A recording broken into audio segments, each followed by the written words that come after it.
আজকের patient Dubai থেকে এসছেন, উনি গতকাল রাতে এসছেন।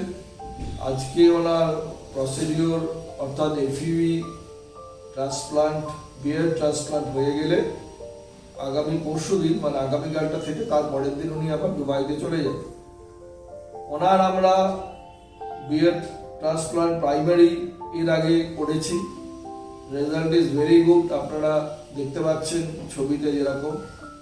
এবারে তার মধ্যে ঠোঁটের নিচের কিছু অংশ এবং জুলপির কাছে দু একটা জায়গাতে উনি আরেকটু ফিলিং চাইছেন বা নতুন করে কিছু স্মল এরিয়াস করতে চাইছেন, সেই কারণে উনি এসছেন। আমরা এইবারে ট্রান্সপ্লান্টটা এফইউই করে করছি, সেটাও আপনাদের ছবিতে দেখানো হচ্ছে।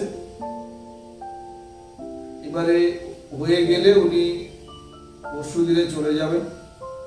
তারপরে আবার যখন কলকাতায় ফিরবেন তখন আমাদেরকে এসে দেখাবেন।